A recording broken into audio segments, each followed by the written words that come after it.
Hi, Mike Boyd, Boyd Group International, and welcome to Aviation Unscripted. Thanks for joining us. If you haven't subscribed yet, there's a button up there if you're on Rumble.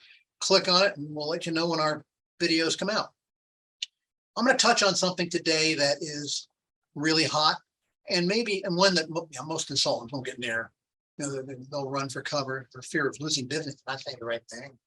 The airline industry is now under full fire from Washington. Full fire.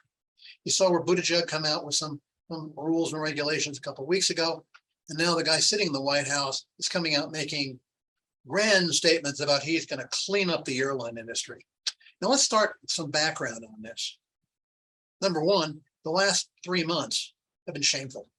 Now, the real reality is probably 98% of all passengers got where they wanted to go, when they wanted to go, how they wanted to go without any problems. It's the 2%. That's the problem. And what happened to those 2% and what the media has projected as what happened to those 2%.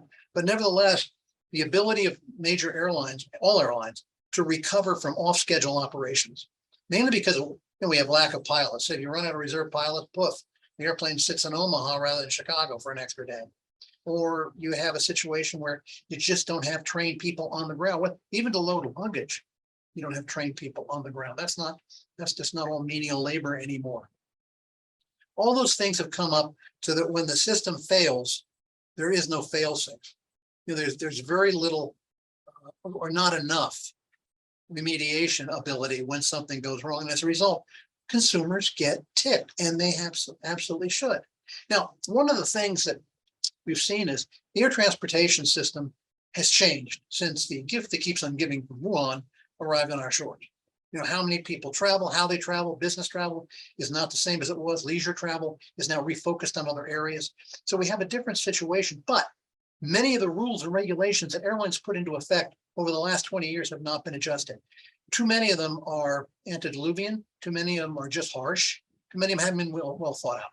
And this is where the solution comes for the airline industry. We have basically 5 things we think the airline industry must do now. Not next week, now. First thing is do a complete forensic analysis of every policy, rule, or regulation that affects a customer when they travel on your airplanes. Every rule. What can go wrong? And when it does go wrong, what is done about it? What is the outcome to the customer? What is the impact on the customer?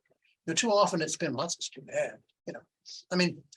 I think a poster child for this, and they don't mean it to be this way, but it is, when some airlines send out a notice saying bad weather in the New York area, your flight will probably be canceled. So you can rebook over the next 3 days under the following very complex, figured out with your great computer rules.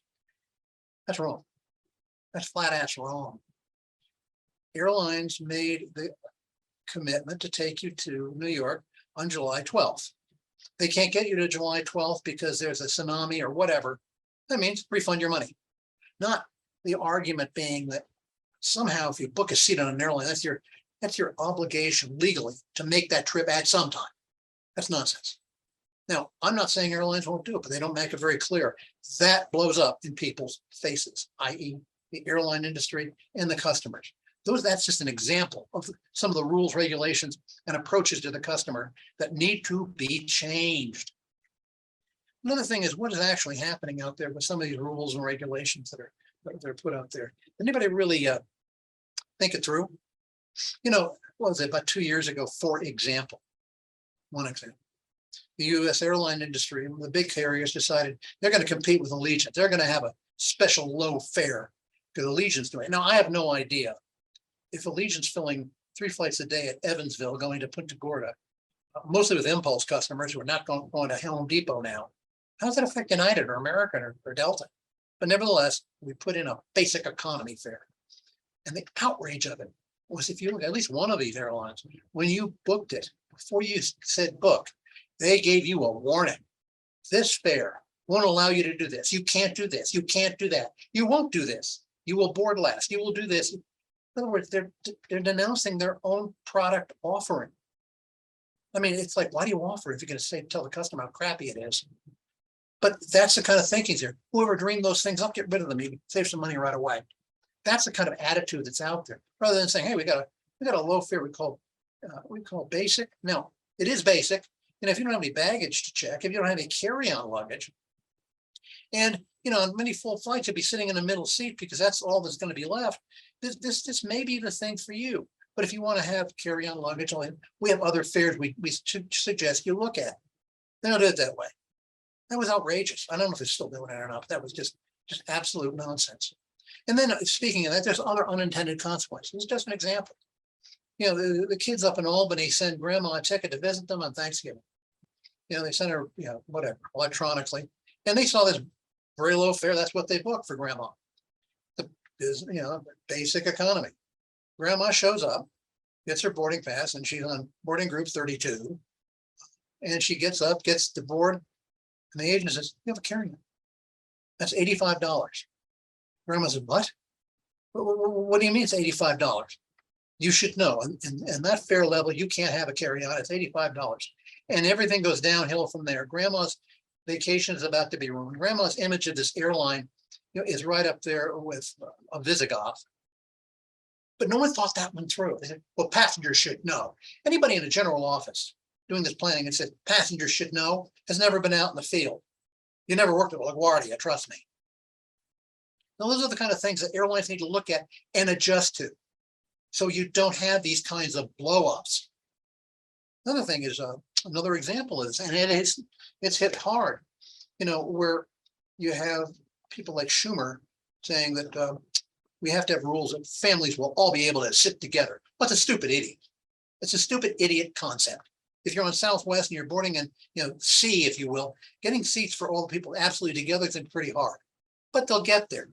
The real thing that lit the fire here is this policy or this procedure that airlines have, that when you start to book your seat and you go to pick your seat, you find out a lot of those seats have extra fees attached because they're near the front of the airplane.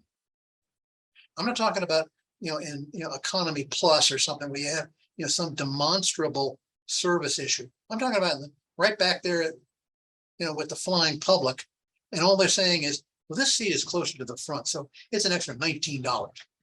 Well, when you get to the point where those are the only seats that are left, and the agent at the gate tells even the reservation system tells the family, you got to pay extra for the seats if you want to have one, you want to have seat selection, and two, if you want them to sit together. That just sends politicians into the woodwork. My recommendation is stop that system. Stop that system. That makes us money, but it's one that you can't manage without very strong chances of consumer discontent. It's already there. So if you can't manage it, don't have it. Another thing, hire people. Hire people. No, we've seen the issues where things go wrong and you get on a res line and you're there literally listening to elevator music and comments that your call is important to us here at Trans Deficit Airlines. We'll be with you in 3 hours. And when you get at the other end, it's a call center somewhere else. Now, don't go there with me. I was a language major. I love different kinds of accents. It makes the world go around whatever language you're in.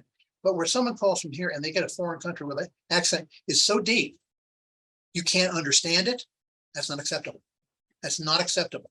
Not acceptable to you, and it's not acceptable to the guy answering the phone who's getting beaten up over it. When you get there and somebody answers with a deep accent and says his name is Bob. Give me a break. Plus, these aren't people that care about your airline. They don't have a dog in the fight. They're not getting a paycheck from the major airline. They're just trying to help you answer a call. Sometimes very well, sometimes they don't care, because whether you fly the airline again is of no interest to them whatsoever. A couple of days ago, I was trying to book a seat. I got on one major airline's website, which really is truly a piece of garbage. And I couldn't get through.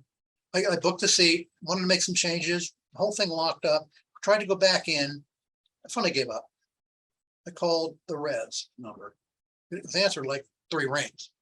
And it was some guy with a very deep accent that I could barely understand. And he was trying to be very helpful, but I gave him the record locator, ticket number. All this stuff is on my screen from the airline website directly. But you do not exist.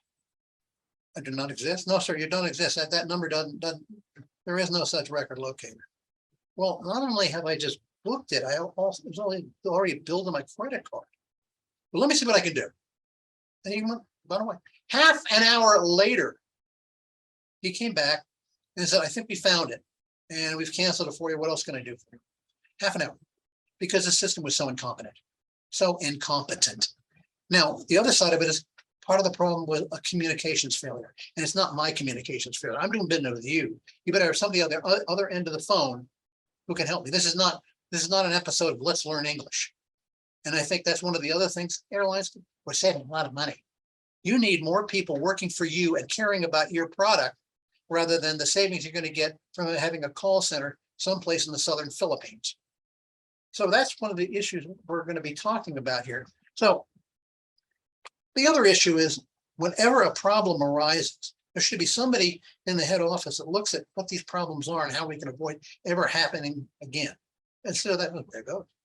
Well, grandma didn't know about the baggage fee. That's the way it happens. No, the guy in the White House doesn't think so.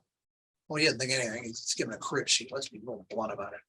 Or Buttigieg, it's making his comments about how airlines are terrible people. Airlines aren't terrible. They're just not managing it right.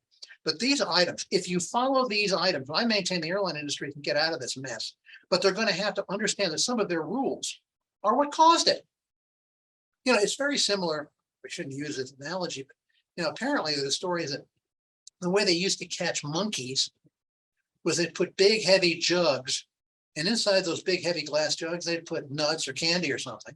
The monkey would put his hand in there, grab it with a fist, and then couldn't get it out. But it wasn't smart enough to let go of the candy when the hunters came. I'm wondering just how many of these fees are like that candy for airlines, rather than saying, well, let go of the fees so I don't get shot by some clown in Washington who doesn't know anything. Just a thought. So anyway, I'll leave it with that.